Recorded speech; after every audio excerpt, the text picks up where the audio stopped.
Hello everyone, स्वागत है आपका अपने लर्निंग प्लेटफॉर्म लिमजी पे। आज हम यहाँ CUET UG 2022 से लेके 24 में पूछे गए उपसर्ग पे आधारित कुछ प्रश्न लेके आए हैं, जिन पे हम चर्चा करेंगे, जिनकी हम व्याख्या करेंगे और उनका डिफिकल्टी लेवल देखेंगे कि किस तरह से प्रश्न हमसे पूछे गए हैं। ठीक है, क्योंकि जब एग्जामिनेशन हॉल में परीक्षार्थी जाते हैं तो एकदम इजी से इजी क्वेश्चन देख के भी घबरा जाते हैं, क्योंकि उनका पैटर्न ही कुछ अलग होता है। ठीक है, तो इजी से इजी क्वेश्चन को किस तरह से घुमा फिरा के हमसे पूछा जाता है, ये चीज़ देख के हम बिल्कुल घबरा जाते हैं। आइए हम वो चीज़ देखेंगे कि किस तरह से हम उनको आसानी से हल कर सके और अपने समय को बचा सके, जो कि एग्जामिनेशन हॉल में बहुत ही मूल्यवान होता है। एक एक सेकेंड हमारे लिए बहुत ही कीमती होता है। तो आइए हम कम से कम समय में अपने प्रश्नों को हल करने की कला को सीखते हैं। ठीक है, आइए हम देखते हैं।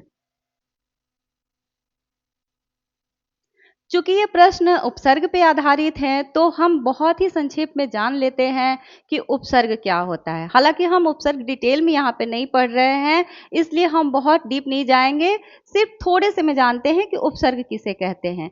तो वैसे शब्दांश जो शब्द के पहले जुड़ के उनके अर्थ में परिवर्तन लाते हैं, उन्हें ही हम उपसर्ग कहते हैं। तो उपसर्ग दो शब्दों से मिलकर बना होता है, एक उप होता है और दूसरा असर्ग होता है। तो उप का मतलब क्या होता है, जैसे देखिए दो शब्द होता है, उसमें एक होता है उप और दूसरा शब्द होता है सर्ग। ठीक है, उप का मतलब होता है समीप। ठीक है, उप का मतलब क्या होता है, उप का मतलब होता है समीप। और सर्ग का क्या मतलब होता है, सर्ग का मतलब होता है सृष्टि करना। ठीक है, सर्ग का मतलब सृष्टि करना होता है। ठीक है, तो ये दो शब्दों से मिलके उप और सर्ग उपसर्ग बना हुआ है, जिसका मतलब होता है समीप और सृष्टि करना, यानी कि वो शब्द के पहले जुड़ के उसके अर्थ में परिवर्तन लाता है। अब एक उदाहरण के तौर पे देखते हैं कि कैसे वो अर्थ के पहले जुड़ के शब्द में शब्द के पहले जुड़ के अर्थ में कैसे परिवर्तन लाता है। तो देखिए, हम लेते हैं एक उपसर्ग और एक मूल शब्द। ठीक है, उपसर्ग यहाँ पे पहले हम लेते हैं। ठीक है, यहाँ पे उपसर्ग लेते हैं। उपसर्ग क्या ले रहे हैं हम, नी। ठीक है, यहाँ पे नी उपसर्ग ले रहे हैं। और हम मूल शब्द क्या ले रहे हैं, हमारा मूल शब्द है रोग। ठीक है, हमारा मूल शब्द है रोग। रोग का अर्थ होता है व्याधि, रोग व्याधि। और ठीक है, जब इसमें मूल शब्द रोग में नी उपसर्ग जुड़ता है तो ये क्या बन जाता है, ये बन जाता है निरोग। क्या बन जाता है, ये बन जाता है निरोग। अब इस मूल शब्द रोग में नी उपसर्ग जुड़ने से पहले इसका अर्थ था रोग, यानी कि व्याधि। ठीक है, अब जब ये मूल शब्द रोग में नी उपसर्ग जुड़ गया तो इसका अर्थ हो गया निरोग, यानी कि स्वस्थ।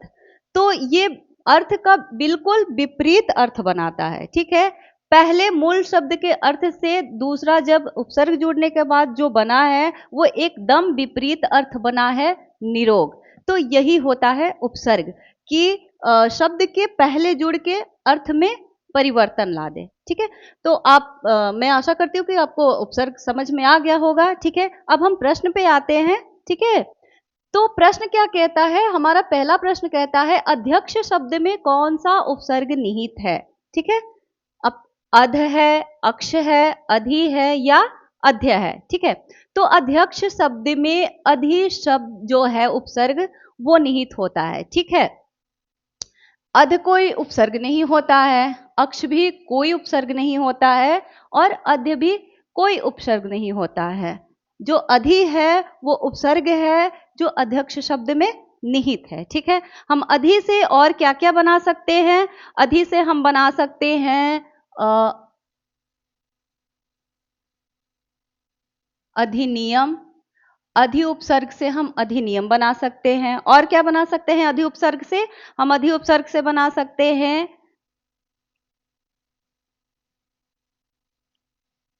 अधिकरण। ठीक है, अधिकरण। इस तरह से हम बहुत सारे अधि उपसर्ग से शब्द बना सकते हैं। तो चलिए हम आगे बढ़ते हैं। ये जो है पहले प्रश्न का उत्तर क्या हो जाएगा? Option number 3। ठीक है, हम अगला प्रश्न देखते हैं अपना। अगला प्रश्न क्या कह रहा है? निम्नलिखित में से उपसर्ग है, ठीक है, निम्नलिखित में से उपसर्ग है अति, आक, वाला, परि, सह। ठीक है, तो यहां पे अति, परि और सह ये तीनों उपसर्ग हैं। ठीक है, आक और वाला ये कोई उपसर्ग नहीं होता है। ठीक है, आक और वाला कोई उपसर्ग नहीं होता है। अति, परि और सह ये तीनों उपसर्ग होते हैं। अब देखिए हम अति से क्या क्या बना सकते हैं। अति उपसर्ग से हम बना सकते हैं अतिक्रमण, ठीक है, अतिक्रमण, अतिक्रमण बना सकते हैं। और क्या बना सकते हैं? अत्यंत बना सकते हैं, अत्याचार बना सकते हैं, अत्यंत बना सकते हैं, अत्याचार बना सकते हैं। इस तरह से अति उपसर्ग से हम बहुत सारे शब्द बना सकते हैं। ठीक है, चलिए हम देखते हैं कि हम परि उपसर्ग से कौन कौन सा शब्द बना सकते हैं। ठीक है, तो परि से देखिए हम बना सकते हैं परिवार, और क्या बना सकते हैं हम? परिणाम, परिमाण। इस तरह के हम बहुत सारे शब्द परि से भी बना सकते हैं, परिमाण या फिर परिणाम। इस तरह के हम शब्द परि उपसर्ग से बना सकते हैं। देखिए सह उपसर्ग से हम क्या बना सकते हैं? आप भी कोशिश कीजिए, आप भी सोचिए कि सह उपसर्ग से हम क्या क्या बना सकते हैं। सह उपसर्ग को हम साथ के अर्थ में उसको जोड़ते हैं। ठीक है, सह उपसर्ग यानी कि हम उसको किस अर्थ में देखते हैं? साथ के अर्थ में। जैसे देखिए सह से हम क्या बना सकते हैं? सहपाठी बना सकते हैं। और क्या बना सकते हैं? आप भी बताइए हमें, और क्या क्या बना सकते हैं? सहकारी बना सकते हैं, सहकारी हो गया, या फिर सहयोग हो गया। इस तरह से सह उपसर्ग से सहपाठी, सहकारी, सहयोग, ठीक है, इस तरह के शब्द बन सकते हैं। बाकी आक और वाला हमारा कोई उपसर्ग नहीं है, तो हमारा उत्तर क्या हो जाएगा? ए, डी और ई। सिर्फ ए, डी और ई अति, परि और सह में उपसर्ग निहित है, बाकी बी और सी में कोई उपसर्ग नहीं है। ठीक है, तो ऑप्शन 4 हमारा उत्तर हो जाएगा। हम अगले प्रश्न की ओर चलते हैं। निठल्ला का उपसर्ग है, ठीक है, निठल्ला में कौन सा उपसर्ग है? देखिए निठल्ला में नी उपसर्ग है। ठीक है, निठ नहीं होगा, नी भी नहीं होगा और निठ भी नहीं होगा, ये तो कोई उपसर्ग ही नहीं होता है। ठीक है, नी से क्या हम और बना सकते हैं? नी, निठल्ला में नी उपसर्ग निहित है, तो नी से हम क्या क्या बना सकते हैं? नी से हम बना सकते हैं निरोग। और क्या बना सकते हैं? निपात। सोचिए और क्या बना सकते हैं? आप भी सोचिए और साथ साथ में बनाते चलिए। ठीक है, नी से हम बना सकते हैं, और बना सकते हैं निवारण। ठीक है, तो इस तरह से हम बहुत सारे शब्द नी उपसर्ग से भी बना सकते हैं। ठीक है, आगे बढ़ते हैं। अनुकरण में कौन सा उपसर्ग है? अनुकरण में अनु उपसर्ग होता है। ठीक है, अन कोई उपसर्ग नहीं होता है और अण भी कोई उपसर्ग नहीं होता है। ठीक है, अ उपसर्ग होता है। हालांकि अनुकरण में सिर्फ अनु उपसर्ग है, सॉरी, अनुकरण में अनु उपसर्ग है। देखिए अनु उपसर्ग से हम और क्या क्या बना सकते हैं? देखते हैं, अनुरूप बना सकते हैं, अनुमान बना सकते हैं, और क्या बना सकते हैं? अनुरूप, अनुमान, अनुसार, अनुकूल। ठीक है, जैसे क्या बना सकते हैं हम देखते हैं यहाँ पे अनुकरण से। अनुरूप हो गया, ठीक है, अनुमान हो गया, ठीक है, और क्या क्या बना सकते हैं?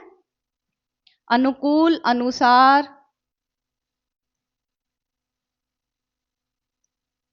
अनुकूल, अनुसार। इस तरह के हम बहुत सारे अनु उपसर्ग से